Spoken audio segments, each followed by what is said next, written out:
서로 믿음 안에서 서로 소망 가운데 서로 사랑해서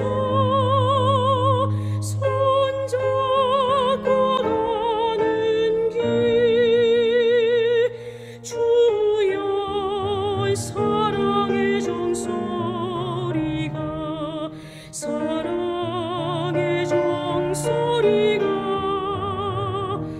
이 시간 우리 모두를 감싸게 하여 주소서. 주께 두 손 모이오니 그 신인 정대포사 예비하신 주의 동산에 항상 있게 하소서. 주여 우리 맘에 새 빛이 어둠을 밝게 하시고 진리의 말씀 안에서 늘 순종하게 하소서. 서로 참아주면서 서로 감싸주면서 서로 사랑하면서 주께로 가는 길 주여 사랑의 종소리가 사랑의 종소리가 이 시간 우리 모두를 감싸게 하여 주소서.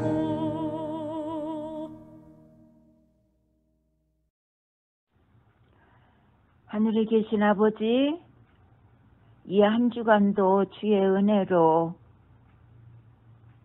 건강하게 무사히 잘 지내고 주의 거룩하신 제정하신 안식일 첫 시간에 저희의 마음을 다하여 주의 보좌 앞으로 향하게 하신 아버지, 진심으로 주의 은혜에 감사드리옵나이다. 아버지여, 저희들을 불쌍히 여겨 주시옵소서. 날마다 아버지의 뜻대로 살고자 하지만 사단의 유혹 앞에서 무너져버리는 저희들의 죄된 자신의 모습을 바라보며 많이 실망하고 아파합니다. 그런 저희들을 불쌍히 여겨 주시고 아버지의 보좌 앞에 담대히 나아갈 수 있도록 예수 그리스도의 십자가의 공로 의지하여 이 자리에 나와왔사옵나이다. 아버지여, 저희들의 연약한 심령에 하늘의 축복으로 채워주셔서 아버지와 함께하는 이 귀한 안식일의 첫 시간이 되도록 주여 도와주시고 우리에게 축복하여 주시옵소서. 오늘 이 첫 안식일 경배하는 이 시간이 아버지의 축복받는 귀한 시간 되게 하여 주시옵소서. 그래서 아버지의 뜻이 저희들의 마음속에 이루어지고 역사하셔서 이 자리가 아버지께는 영광이요 듣는 우리 모두에게는 기쁨과 찬송의 시간이 되도록 축복하여 주시옵소서. 주의 종으로부터 듣는 말씀이 우리의 심령을 깨우치고 가르쳐 주시고 깨닫게 하셔서 아버지의 귀한 성령의 역사하심으로 충만케 되는 은혜 받는 시간 되게 하여 주시옵소서. 이 시간 간구하옵나이다. 전쟁 속에서 고통하는 자들과 질병 속에서 고통하는 자들의 기도를 들어주시고 불쌍히 여기시고 아버지의 자비와 긍휼이 저들에게 함께 하시사 주의 사랑의 역사가 이루어지도록 도와주시옵기를 간절히 바라오며 우리를 죄에서 구원하신 우리 구주 예수님의 이름으로 간절히 기도드리옵나이다. 아멘.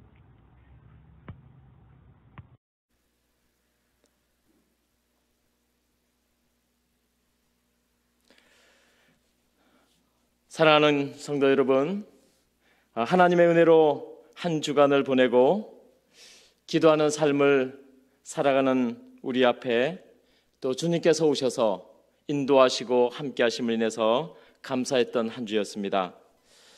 기도하며 엎드린 주님의 백성들에게 주님의 뜻이 이루어지고 또 기도하려고 엎드린 백성들에게 주님의 축복이 임하셔서 기도의 사람, 기도의 능력, 기도의 삶을 살아가는 우리 모두임을 인해서 감사드립니다.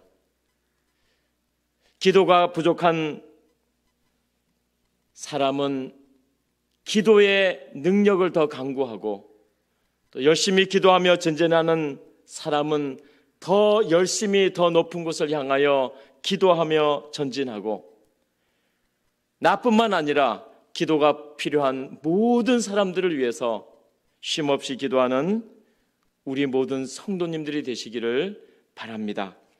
오늘도 구약의 기도와 신약의 기도를 비교하며 하나님의 생명의 말씀을 함께 나누도록 하겠습니다. 오늘은 9번째 시간입니다. 눈물로 밥하는 어머니, 기도하는 어머니지요. 눈물로 하루 종일 밖에서 일하시는 아버지, 기도하는 아버지입니다. 눈물로 학교에서 공부하는 우리의 자녀들, 기도하는 자녀들입니다. 눈물로 기도하시는 우리들의 할아버지와 할머니들, 기도로 살아가는 노년의 인생입니다. 그래서 눈물은 우리의 삶의 이야기입니다. 기도는 그 이야기가 열매 맺는 축복입니다. 그래서 우리의 삶과 우리의 눈물과 또한 우리의 기도는 함께 동행하는 영적인 도구들입니다. 자, 이제 오늘 우리는 구약의 기도에서 기도하며 참으로 많은 눈물을 흘린, 눈물로 기도하고 눈물로 하나님께 나아갔던 한 사람의 기도를 함께 살펴보겠습니다. 눈물의 선지자, 눈물의 기도자, 바로 예레미야입니다. 예레미야의 삶은 눈물이었고 또 예레미야의 눈물은 그냥 눈물이 아니라 기도였습니다. 그래서 예레미야의 기도는 우리의 마음을 파고들고 있습니다. 그의 삶의 신앙의 이야기가 눈물의 기도였다는 사실은 우리에게 많은 영적인 깨달음을 주고 있습니다. 예레미야는 20대 젊은 나이에 선지자로 부름을 받았습니다. 우리는 20대 생각하면 무슨 철이 있을까? 아직은 철부지, 뭘 알까라고 하는 생각이 이렇게 앞설 것입니다. 그러나 예레미야는 20대 때 선지자로 부름을 받은 사람입니다. 예레미야가 하나님의 부름을 받을 당시에 유다는 바벨론에 의해서 멸망하기 직전에 있었습니다. 유다 나라가 멸망하기 직전에 있었는데 그 유다의 백성들이 나라가 멸망하기 직전에 있었던 것조차도 몰랐던 그러한 안타까운 상황이었습니다. 그런 상황에서 유다에는 수많은 거짓 종교, 거짓 선지자, 거짓 학설들이 판을 치고 있었습니다. 그래서 깨어있는 백성들에게, 하나님의 진리를 갈급하는 백성들에게조차 괜찮다, 괜찮다, 괜찮아, 아무 일도 없을 거야, 우리 시대에는 아무 일도 없을 거야, 괜찮아 라고 하면서 그들의 거짓 종교들을 믿도록 유혹하는 아주 거짓 종교가 그 사회에 완전히 물들어 있었던 그러한 안타까운 시대였습니다. 선지자 예레미야는 이러한 상황에서 눈물로 하나님께 기도를 드립니다. 자, 이제 우리는 예레미야 14장과 15장을 살펴볼 텐데요. 먼저 예레미야 14장을, 예레미야 기도를 조금 살펴보도록 하겠습니다. 예레미야는 이렇게 기도합니다. 14장 3절에 보면 우물에 갔어도 물을 얻지 못하고, 이건 사람에 관한 것입니다. 사람이 물을 기르러, 물을 얻으러 우물에 갔는데 물이 없는 것입니다.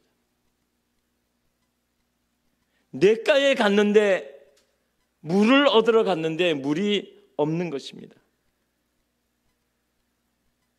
얻으러 갔는데 얻으려고 하는 것이 없는 것입니다. 그러니 헛수고한 거죠. 그런데 사람들이 물이 없을 줄은 몰랐거든요. 가보니까 물이 없어요. 물 그거 하나 얻으러 갔는데 물이 없습니다. 안 갔으면 모르겠지만 물을 얻으려고 갔는데 물이 없습니다. 절망은 구하여도 얻지 못할 때 절망이 옵니다. 미처 몰랐는데 그 미처 몰랐다는 것이 현실로 내 앞에 드러날 때 절망이 옵니다. 얻지 못하는 데에서 인간의 절망은 시작이 되는 것입니다. 우물에 갔어도 물이 없으니 인간이 할 수 있는 일은 아무것도 없습니다. 물을 만들어낼 수 없잖아요. 그 다음에 예레미야는 이렇게 계속해서 기도합니다. 비가 없어 땅이 갈라지고, 이건 땅에 관한 것입니다. 바닥에 관한 것입니다. 밭에 관한 것이지요. 땅은 비가 필요한데, 땅은 축축 젖어 있어야 되는데, 땅이라는 것은 그냥 밑에서 기다리고만 있는 것입니다. 비가 내리기를. 비만 내리면 땅은 아무 걱정이 없어요. 거기에 그 어떤 것을 심어도, 또 심겨진 그 어떤 것이 땅에 심겨져 있어도 비만 오면 되는 것이죠. 그런데 비가 내리지 않는 거예요. 땅은 원래 갈라지면 안 되거든요. 아주 메말라서 갈라질 정도면 엄청 메마른 것이거든요. 비가 없어 땅이 갈라지고, 이런 기도를 드립니다. 뭐 어쩔 수가 없는 거죠. 지금 이 예레미야 이 기도를 보면 보세요. 우물에 갔어도 물을 얻지 못하고 비가 없어 땅이 갈라지고 그냥 기도가 현실을 있는 그대로 말해주는 것밖에는 다른 게 없어요. 때로는 우리가 드리는 기도도 참 답답할 때가 많이 있습니다. 왜냐하면 기도 드리는 것 이상 아무것도 할 수 없기 때문에 그냥 이런 현실을 나열하는 것입니다. 그 다음에 이런 기도를 계속 드립니다. 암사슴이 새끼를 낳아도 들에 풀이 없고, 이건 짐승에 관한 것입니다. 동물에 관한 것이지요. 가축에 관한 것입니다. 새끼를 낳았으면 물도 있어야 되고 풀도 있어야 되고 먹고 생육하고 번성해야 되는데 암사슴이 새끼를 낳았는데 풀이 없습니다. 사람뿐만 아니라 땅뿐만 아니라 동물과 짐승과 가축이 절대적인 이 어떤 필요에 지금 봉착해 있는 것입니다. 그리고 이런 기도가 계속됩니다. 여호와여, 우리의 죄악이 우리가 죄인임을 말해 주나이다. 이 대목에서 우리는 수많은 것을 생각하게 되지요. 예레미야가 기도하는 이 대목에 이르러 오면 우리는 고개를 숙이고, 그래, 이거였구나. 우물에 갔어도 물이 없는 것, 땅이 갈라지고 메말라지는 것, 가축들이 새끼를 낳아도 먹일 풀이 없는 것, 여호와여, 우리의 죄악이 우리가 죄인됨을 말해주나이다. 이 모든 것이 우리가 저지른 죄악 때문이라는 사실을 예레미야는 기도 속에 포함해서 하나님께 고백하고 있습니다. 여기에 이 말해줍니다. 이 말은 참 진실한, 참 무거운 말입니다. 무엇인가가 그것을 말해주고 있다는 것, 무슨 상황이, 그 상황이 왜 일어났는지를 그 상황 자체가 말해주고 있는 것. 어떤 사건이, 그 사건이 왜 발생하게 됐는지를 그대로 증거하고 말해주고 있는 것, 사실 이것은 굉장히 무서운 말입니다. 변명할 수 없는 말입니다. 왜 우물에 갔는데 물이 없을까? 왜 땅이 쩍쩍 갈라질까? 왜 가축들이 먹을 풀 하나 없을까? 예레미야는 기도 속에서 그 답을 주님, 우리가 지은 죄악이 그것을 말해주고 있다고 하나님께 고백하고 회개하고 하나님께 다 인정합니다. 우리가 죄인임을, 이 구절은 우리가 참으로 깊게 명상해야 될 그러한 구절입니다. 자, 그 다음에 그러면서 예레미야는 이렇게 기도합니다. 주님, 우리와 세우신 주의 언약을 폐하지 마소서. 그래도 예레미야는 이 말을 꺼내 들었습니다. 정말 절망과 좌절 속에서 어찌할 수 없는,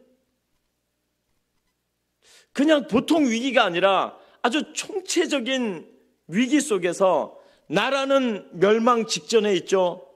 먹을 것도 마실 것도 입을 것도 아무것도 남아있는 게 없을 때 예레미야는 죄악을 인정하면서 마지막으로 꺼내든 것이 뭐냐면, 주님, 우리와 세우신 주님의 언약을 잊지 마십시오. 폐하여 없어졌다고 말하지 마십시오. 주님의 언약이라는 말을 꺼내듭니다. 기도 속에서 하나님께 마지막으로 매달릴 수 있는 것은 하나님의 신실하신 약속, 언약. 하나님께서 언젠가 과거에, 하나님께서 언젠가 그래 내가 이렇게 해줄게 라고 말했던 그 언약, 내가 반드시 너와는 이 언약을 지킬 것이다 라고 말했던 그 언약, 그 약속을 예레미야가 꺼내든 거예요. 기도 속에서 하나님의 언약과 약속을 말한다는 것은 정말 최후의 호소입니다. 이제 마지막 호소입니다. 이것밖에 남아있는 게 이제 없을 때 하나님, 주님이 우리에게 말씀하셨던 그 언약과 그 약속을 기억하시고 우리를, 이 상황을, 이 현실을 한 번만 더 생각해 주십시오. 하나님의 신실하신 하나님의 은혜에 매달리는 것입니다. 우리가 기도할 때 예레미야처럼 신실하신 하나님의 언약에 우리가 매달리고 그것을 붙들고 우리가 바라고 원하는 것을 우리는 하나님께 기도할 수 있습니다. 이제 우리는 그 다음 예레미야 15장을 한번 보겠습니다. 계속해서 15장에 예레미야는 이런 이제 하나님과 기도를 드립니다. 이제 여호와께서 예레미야에게 말씀하시는데요,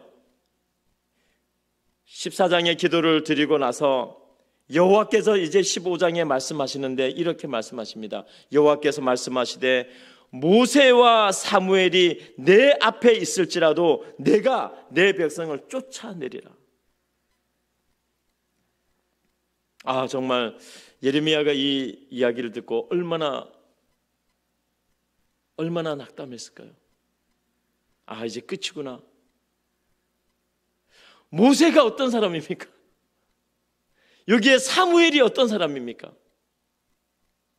하나님께서 예레미야 앞에서 말이죠, 모세와 사무엘을, 그 이름을 딱 부르면서 그 두 사람이 있을지라도 나는 이 상황을 어떻게 변경시키지 않겠다는 것이에요.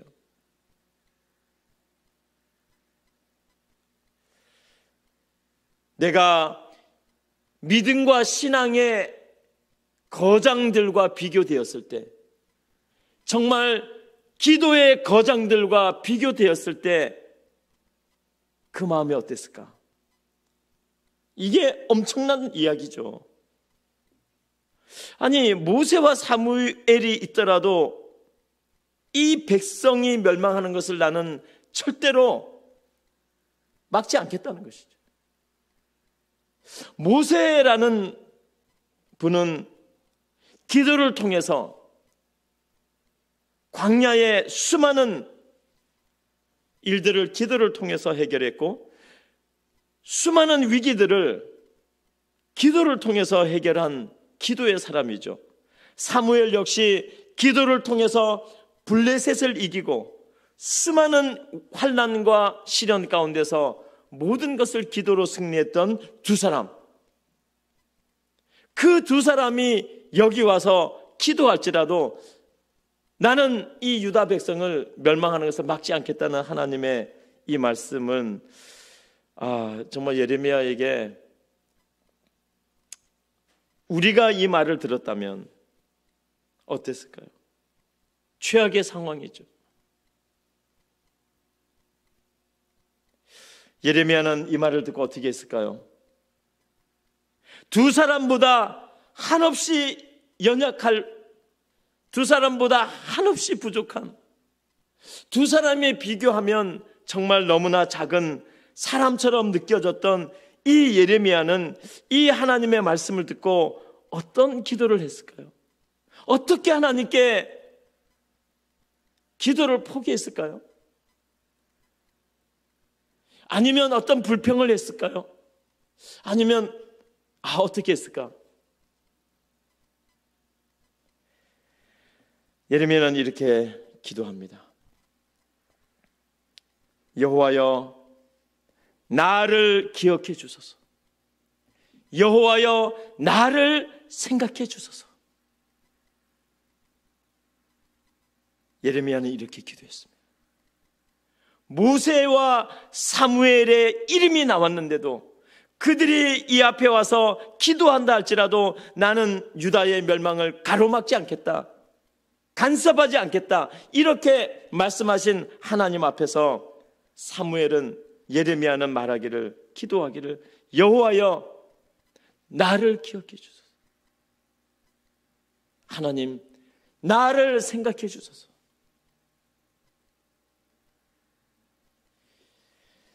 나를 꺼내 들었습니다.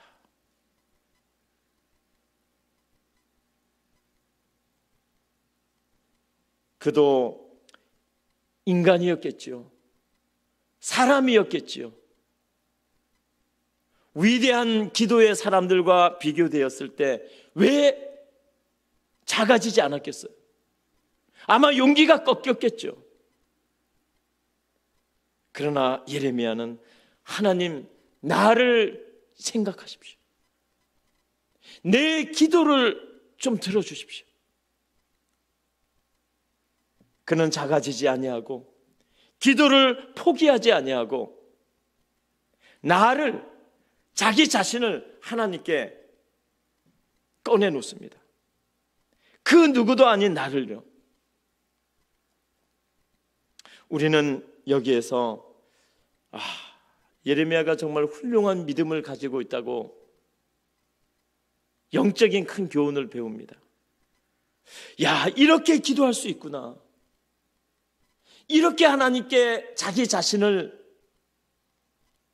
내어놓고 기도할 수 있구나.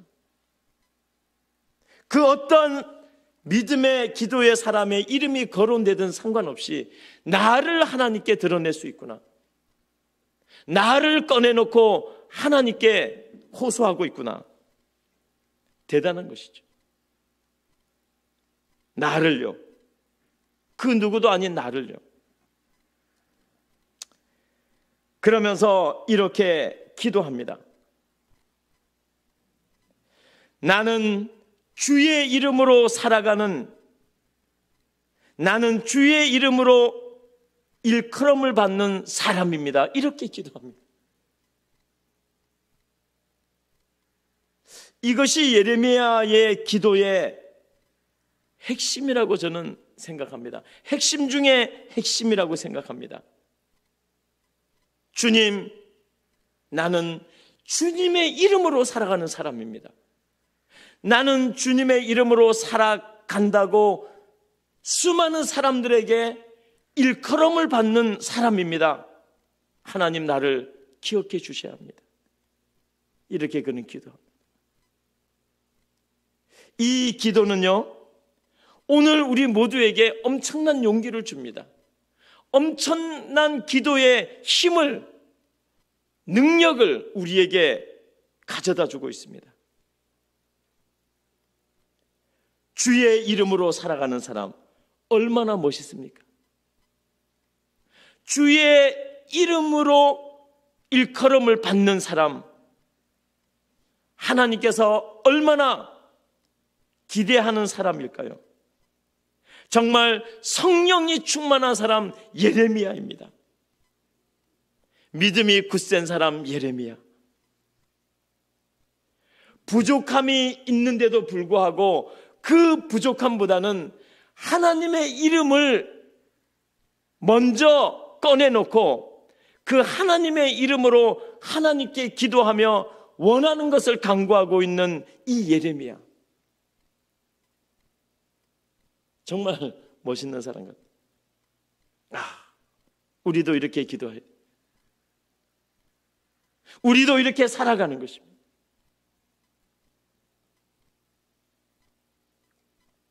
이것이 내가 어떤 사람인지, 무슨 사람인지를 말해주는 고백 같은 것이죠. 자, 그런데요, 이 기도를 드리고 또 이렇게 기도합니다. 나는 주의 말씀을 먹고 사는 사람입니다. 또 이렇게 기도해요. 이것이 두 번째 예레미야 기도 가운데 나오는 나는 누구입니다. 나는 이런 사람입니다. 라고 말하는 두 번째죠. 나는 주의 말씀을 먹고 사는 사람입니다. 아무리 이 말씀을 읽고 또 읽어도 정말 은혜가 넘치는 말씀이에요. 나도 이렇게 기도해야 되겠구나. 나도 이렇게 살아야 되겠구나. 나도 이렇게 하나님 앞에 내가 누구라는 것을 말할 수 있는 사람이 되겠구나. 용기가 생기는 힘이 되는 말씀입니다. 이 말씀은요, 영적인 생명력이 차고 넘치는 나는 주의 말씀을 먹고 삽니다. 예수님께서도 그랬잖아요. 광야에서 40일 동안 금식하며 기도할 때 사탄이 와서 이 돌멩이를 만들어서 떡을 만들어 봐라. 그럴 때 떡으로만 살 것이 아니요 하나님의 말씀을 먹고 살으라고 말씀하셨어요. 정말 예레미야는 참 눈물의 기도의 사람이었지만 그 눈물 속에 그의 생애의 모든 믿음과 삶과 하나님을 향한 그 고백과 신앙의 힘이 그 눈물 속에, 떨어지는 눈물 속에 들어있었던 진정한 기도의 사람이었습니다. 그러니 이런 말씀을 할 수 있죠.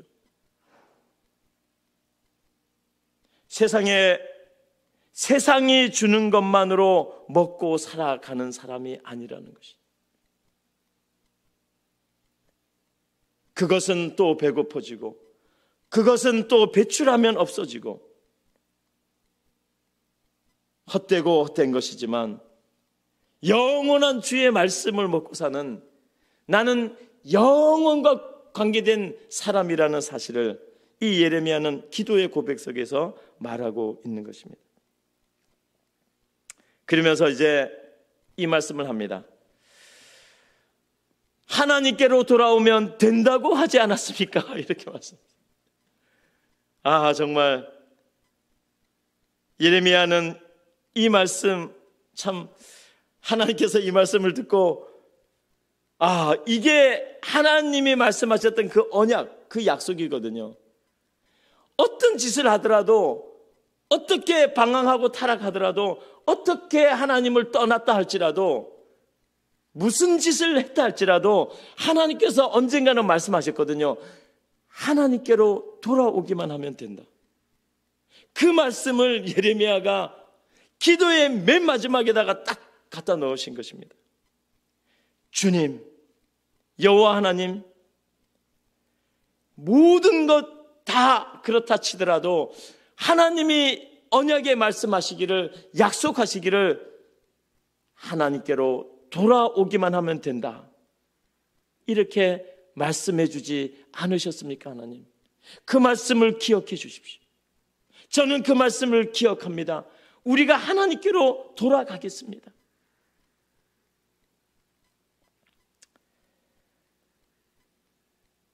하나님께서 어떻게 했을까요? 이렇게까지 기도하는 예레미야. 우리는 항상 하나님께로 돌아갑시다. 하루가 끝나면 하나님께로 돌아간 상태로 하루를 끝내고 잠자리에 들고, 일주일이 6일이 다 지나면서 제7일 안식일이 올 때 우리는 6일 동안의 모든 삶에서 하나님께로 돌아간 상태에서 제7일 안식일을 맞이하고 하나님께 예배를 드리고, 우리가 그런 생활을 할 수만 있다면 기도의 승리자, 믿음의 승리자가 될 수 있을 것입니다. 예레미야처럼요. 이제 우리는 이 말씀을 기억하면서 신약의 기도를 또 연결해 보겠습니다. 신약의 예수님의 눈물의 기도, 누가복음 19장에 보면 예수님이 눈물을 흘리며 기도하는 장면이 나오지요. 예레미야처럼 예수님도 그의 기도 속에 눈물을 흘린 적이 있습니다. 얼마나 가슴이 아팠으면, 얼마나 마음이 아팠으면 예수님도 눈물을 흘리며 기도를 했을까요? 이 장면에서입니다.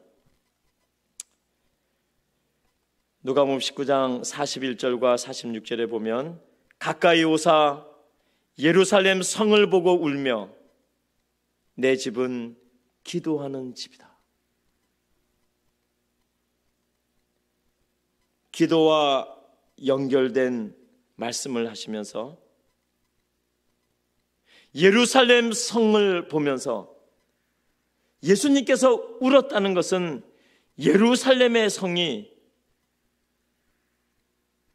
멸망과 파멸의 일보 직전에 있는 모습을 본 것이겠죠.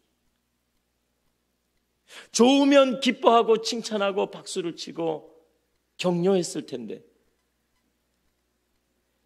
멸망을 코앞에 둔 영적으로 완전히 타락하고 망가진 희망이, 사탄이 볼 때에도 희망이 없는 예루살렘 성, 사탄이 그냥 가만히 내버려둬도 스스로 멸망할 수밖에 없을 정도로 타락한 그 예루살렘 성, 예수님이 봤을 때는 얼마나 심각했겠어요. 얼마나 가슴이 아팠겠어요. 여기에 보면 가까이 오사 이런 말씀이 있습니다. 가까이 오면, 가까이 와서 보면 다 보게 되는 거죠. 예수님이 가까이 와서 보면 숨길 수 있는 것이 없습니다. 실상이 그대로 보여지는 것이지요. 그리고 예수님이 정말 너무나 가슴이 안타까워서 울었는데 얼마나 예수님이 예루살렘 성과 그 백성들을 사랑했을까요? 우리는 그것을 먼저 생각할 수가 있습니다. 너무너무 사랑했던 예루살렘 성, 그리고 하나님께서 가장 먼저 선택해서 전 세상에 하나님의 백성으로 진리를 비추고 해줬던 그 백성들의 실상을 보면서 울었습니다. 기도가 없는 예루살렘, 기도가 없는 하나님의 선택된 백성들, 기도가 없는 가정들, 기도가 사라진 개개인들, 주님이 가까이 와서 보니까 눈물밖에 나오는 게 없습니다. 주님이 가까이 와서 보니까 주님도 할 말이 없으십니다. 기도가 사라지면 주님께서도 우십니다. 오늘 이 예수님의 모습을, 예레미야의 이 눈물의 기도를 함께 나눈 우리 모든 성도님들, 저와 성도님들은 주님께서 내 가까이 와서 나를 보았을 때 주님도 울까? 주님은 나에게 무슨 말씀을 하실까? 이런 것을 생각하며 금요일 저녁을 이 말씀을 묵상하면서 지내게 되기를 간절히 바랍니다. 기도가 막히면 다 막힙니다. 이게 신앙의 원리입니다. 이게 기도의 원리고 하나님의 기도에 대한 응답과 축복의 원리입니다. 기도가 막히면 다 막힙니다. 우리 모두가 경험했을 것입니다. 우리 모두가 지금 경험해 가고 있을 것입니다. 내 인생에 수많은 것들이 지금 막혀 있죠. 기도가 막히면 하나씩 다 막힙니다. 하나님을 믿는 사람들의 인간관계도 내가 하는 기도가 막히면, 기도가 중단되면 이상하게 모든 것들이 중단되고 막힙니다. 기도가 막히면 영적으로 죽습니다. 왜냐하면 기도는 영혼의 호흡이라 그랬거든요. 영혼의 호흡을 호흡하지 않으면, 내뱉고 들어 마시지 아니하면 영적으로 죽은 신앙인인 것입니다. 반대로 기도가 열리면 전부 다 열립니다. 그래서 성경에는 구약과 신약을 통해서 계속해서 말하기를 기도하라, 항상 기도하라. 그 말은 항상 기도가 열려 있어야 된다는 것이죠. 하늘을 향해서, 하나님을 향해서 주고받는 기도가 열려 있어야 된다는 것입니다. 예레미야의 기도는 열려 있었죠. 그래서 그의 눈물은 멈추지가 않았습니다. 예수님도 열린 마음으로 하늘에 계신 아버지께 기도하고 그의 제자들에게 기도를 부탁했고, 그를 따르는 수많은 그리스도인들에게 예수님은 기도를 열어놓고 살라고 말씀하십니다. 기도가 열려있는 것은 무슨 뜻이냐면 하나님께로 돌아가는 길이 열려있다는 것입니다. 언제든지 하나님께로 돌아갈 수 있다는 것입니다.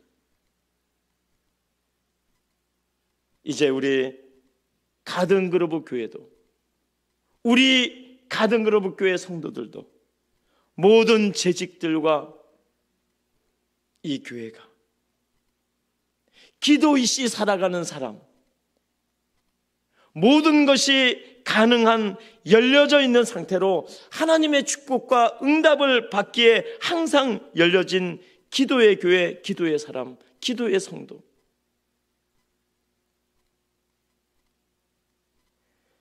기도 없이 사역할 수는 있어도요, 기도 없이 사역의 보람을 누리지는 못합니다. 참 신기합니다. 우리 경험할 겁니다. 기도 없이도 하나님의 일을 할 수가 있습니다. 그러나 기도하는 동시에, 기도하면서 하는 사역은 사명이 되고 보람이 되고, 환난과 고난이 온다 할지라도 그 사역은 절대로 멈춰지지 않습니다. 왜냐하면 기도로 하나님과 연결되어 있기 때문에 그렇습니다. 우리 모두가 기도로 하나님께 끊임없이 돌아가고, 기도로 하나님께 눈물을 흘리고, 그 눈물 속에서 모든 우리의 사연들을 하나님께 이야기로 알리고 기도의 축복과 열매를 받는 귀한 하나님의 성도들이 되시기를 주님의 이름으로 간절히 축원드립니다. 하늘에 계신 아버지 하나님, 감사합니다. 메마른 저희의 심령에 성령의 눈물 부어주시고, 사라져가는 기도의 들판에서 하나님께로 돌아가는 놀라운 일이 일어나게 하시고, 짐승이 아니라, 땅이 아니라, 우물이 아니라 내 자신이 기도가 있는 백성이 되게 하시고, 내 자신이 기도의 길이 열려져 있는, 기도의 축복의 통로가 열려져 있는 하나님과 연결된 그러한 능력의 사람이 되도록 인도하여 주시옵소서. 우리 오늘 말씀을 나눈 모든 성도님들께서 기도하는 사람이 되게 하시고, 기도하는 결심을 하게 되시고, 기도를 통하여 모든 것이 하나님께 열려져 있는 가능성을 가진, 그 가능성이 이루어지고 성취되는 하나님의 사람들이 되도록 축복하여 주시옵소서. 우리의 사역이 기도의 사역이 되게 하시고, 우리의 기쁨과 보람이 기도의 기쁨과 보람이 되게 하시고, 우리가 하나님께 돌아가는 것이 기도로 돌아가는 것이 되게 하시고, 그리하여 결국 영원한 하나님의 나라에 들어가는 축복의 사람들이 되도록 인도하여 주시옵소서. 예수님의 이름으로 감사기도 드립니다. 아멘.